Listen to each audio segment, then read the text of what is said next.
Salut, c'est Loïc, je suis ravi de te retrouver aujourd'hui pour cette nouvelle vidéo. Alors c'est une nouvelle vidéo un petit peu spéciale, il y a eu hier Brian Chesky qui a fait tout un tas d'annonces, qui a bien parlé du coronavirus et qui a annoncé qu'Airbnb allait faire tout un tas de choses pour les loueurs et aussi pour les voyageurs, même si pour les voyageurs en tant que loueur tu dois être déjà au courant de ce dont il a parlé, mais en tout cas pour les hôtes, eh bien c'est une excellente nouvelle. On va détailler tout ça dans cette vidéo.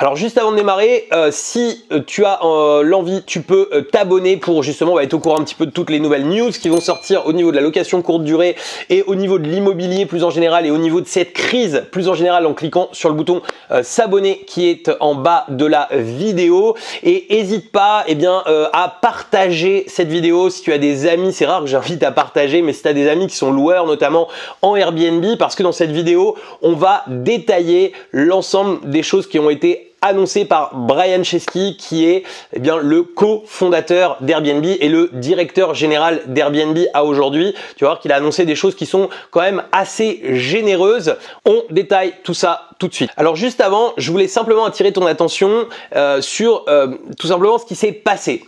Crise de coronavirus.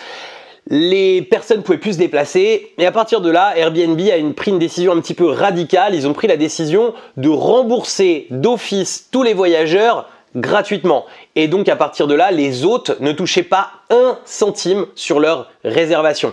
C'est-à-dire que souvent les hôtes l'ont découvert à ce moment-là, mais on avait tous accepté les conditions générales de vente d'Airbnb. Et dans ces conditions générales de vente, Airbnb avait glissé le cas de force majeure. C'est-à-dire que le cas de force majeure, c'était tout simplement une condition dans laquelle les personnes allaient tout simplement pouvoir annuler et avoir des conditions d'annulation particulière s'il y avait un cas de force majeure. Et là, le coronavirus, dès l'instant où les États ont voté le confinement, c'est devenu un cas de force majeure. Donc, même si tu étais en flexible, en strict, quelle que soit la politique d'annulation que tu avais choisie, les personnes étaient remboursées de leur séjour s'ils choisissaient de l'annuler. Alors, les politiques d'annulation, c'est quelque chose avec lequel on peut jouer. J'en parle souvent dans mes vidéos pour justement dépasser par exemple les 30 nuits avec justement des règles d'annulation strictes, c'est-à-dire que c'est exactement comme font les compagnies aériennes ou comme font les hôtels, c'est qu'ils ont des politiques d'annulation particulières. Souvent, tu as un meilleur prix en fait si tu peux bouger ta réservation et tu as un prix plus avantageux si tu ne peux pas la bouger. Et par exemple, un avion, si tu peux pas le prendre, si tu as choisi un tarif strict, tu es obligé de prendre cet avion ou bien sinon tu ne récupères pas ton argent. On a la possibilité de faire pareil avec les locations courte durée et c'est dans ce cas, on pouvait se dire c'est bon pour coronavirus, j'ai mis du strict, je vais être payé même si les gens veulent annuler. Mais en réalité, ça s'est pas du tout passé comme ça parce que dans les conditions générales d'Airbnb, ils avaient prévu le cas de force majeure, donc c'est quelque chose qui arrive quasiment jamais. La crise sanitaire dans laquelle on est aujourd'hui, c'est historique, c'est une crise tous les 100 ans comme celle-ci, mais c'est arrivé, les gens sont malades, le confinement est voté et donc à partir de là, les gens ont annulé leur voyage et les gens ont été remboursés. Brian Chesky, en tant que cofondateur d'Airbnb, a d'abord hier reconnu le fait que la décision avait été arbitraire et qu'ils auraient dû s'entretenir avec leurs loueurs, avec les personnes, les hôtes, parce que pour lui, on est dans une forme de partenariat et dans un bon partenariat, il faut consulter les personnes. Sauf qu'il a expliqué en fait qu'il avait pris cette décision de manière rapide parce que il fallait en fait répondre de manière rapide. Ils ont leur site qui a été assailli de demandes d'annulation et ils nous ont dit on applique les conditions générales. Mais aujourd'hui, en fait, comme ils voient, je pense aussi le fait qu'il y a quand même beaucoup de loueurs qui se sont énormément plaints de ça, Airbnb, il y a eu beaucoup quand même de messages qui leur ont été envoyés, de courriers qui leur ont été envoyés pour se plaindre tout simplement, pour dire que la situation elle était particulière et difficile, notamment du fait aussi qu'ils ont besoin des loueurs pour pouvoir continuer parce que c'est un partenariat Airbnb. Si demain il n'y a plus d'appartements sur Airbnb, Airbnb ne fonctionne plus. Et à l'inverse aussi, parce que ça a toujours été l'état d'esprit d'Airbnb d'être quand même dans une certaine forme de communauté. Et quoi de mieux qu'une communauté, qu'une société qui a engrangé beaucoup de cash ces dernières années, qui a beaucoup de cash de côté, et bien qu'elle aide ses loueurs. Alors la première chose qu'il a annoncé, c'est tout simplement que tous les voyages qui ont été en fait réservés avant le 14 mars et qui ont été annulés en fait qui avaient lieu en fait avant le 31 mai et qui ont été annulés par les voyageurs vont être intégralement remboursés. Donc ça, on était déjà un petit peu au courant puisque c'était déjà la politique qui avait été appliquée.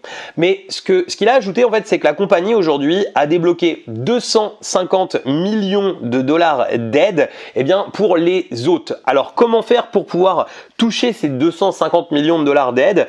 Tout simplement, ça va être automatique, c'est-à-dire que si tu avais des réservations qui ont été annulées à cause de coronavirus et que ces réservations, l'argent ne t'a pas été versé, en fait, qu'ils ont appliqué leurs conditions générales de vente, tout simplement, tu vas recevoir 25% automatiquement de cette réservation. Imaginons tu avais 10 nuits de vendues pour 1000 €. Si ces 10 nuits ont été annulées, tu vas retoucher 250 € d'office en fait, tout simplement. En tout cas, c'est comme ça qu'il l'a annoncé. Alors, ce qu'il faut bien comprendre, c'est que c'est une aide qui est apparemment pour vraiment tous les pays du monde. Donc en France, on est concerné. Il n'y a pas que les États-Unis. Donc ça, c'est une très très bonne chose. Et alors 250 millions, j'ai du mal à me rendre compte si réellement ça couvre en fait l'ensemble, mais ça a dû être calculé forcément en amont. Et 25%, je pense qu'ils ont pris ce chiffre parce que souvent, en réalité, tu as 25% de charges fixes sur tes locations. Alors si tu as pu relouer, comme c'est arrivé pour beaucoup de gens, tes appartements à peut-être moins 50 ou moins 70%, tu vois, ces 25% vont ramener quelque chose. Je dis pas qu'on aura forcément des belles rentabilités, mais au moins ça va permettre d'équilibrer tout un tas de choses. Alors la deuxième chose, c'est que si tu es super hôte aujourd'hui, si tu es un hôte aussi de longue date sur Airbnb, les employés d'Airbnb ont fait un don de 10 millions de dollars dans un fonds qui va aller justement aux super hôtes et aux hôtes. En fait, à partir d'avril, si tu es super hôte ou si tu es un hôte de longue date, tu vas pouvoir demander une subvention de 5000 $. Les modalités sont pas encore données, c'est un bouton qui va être ajouté à partir de début avril, donc à partir du moment où tu vois cette vidéo, peut-être de suite ou bien le lendemain, je sais pas quand est-ce qu'on va réussir à la sortir, mais ça va vraiment pas tarder. Ce qu'il a dit en fait, c'est que la confiance, c'est le fondement d'un partenariat et qu'elle se construit au fil du temps, et c'est exactement ce qu'il veut réaliser. Airbnb, sur sa politique plus interne, a instauré des gels d'embauche, elle va suspendre sa commercialisation, elle va réduire le salaire de ses cadres, et elle ne versera pas de prime pour 2020 à ses employés. Voilà, c'était les grands points que Brian Chesky en fait avait, du discours là de Brian Chesky, de son intervention. Tu peux retrouver en fait, je vais te mettre le lien notamment d'un article que tu peux retrouver qui est en anglais mais qui va vraiment te donner tous les détails de ce que j'ai évoqué dans cette vidéo. Je manquerai pas en fait, si on a la possibilité d'obtenir ces 5000 $, de te refaire une vidéo, un espèce de tuto en fait pour pouvoir aller les demander. Donc si ça t'intéresse de voir tout ça par la suite sur la chaîne, tu cliques sur le bouton s'abonner et on va suivre toute cette actualité de près, tout simplement. Si tu as envie aussi d'aller plus loin, si tu fais pas de location courte durée aujourd'hui, tu vois que la location courte durée, c'est quelque chose qui, même là on est en train de vivre quelque chose d'historique, c'est jamais arrivé en fait dans toute l'histoire du temps. Les meublés de tourisme existent depuis toujours, bien avant Airbnb, etc. C'est jamais arrivé dans l'histoire, à part limite en temps de guerre, que les gens puissent pas louer des appartements de cette manière-là. Sinon, c'est quelque chose qui fonctionne tout le temps, qui fonctionne très bien, qui génère de très beaux cash flow. Et si tu as l'envie de profiter du redémarrage de tout ça, puisque après le confinement, les gens vont vouloir bouger, vont vouloir aller un peu partout. Si tu as envie de profiter du redémarrage de tout ça, ce que je te propose, c'est tout simplement d'accéder via l'écran de fin aux prochaines sessions de formation offertes que l'on réalise. Tu as juste besoin de cliquer sur le bouton, de sélectionner en fait une session et on sera présent pour pouvoir répondre à toutes tes questions.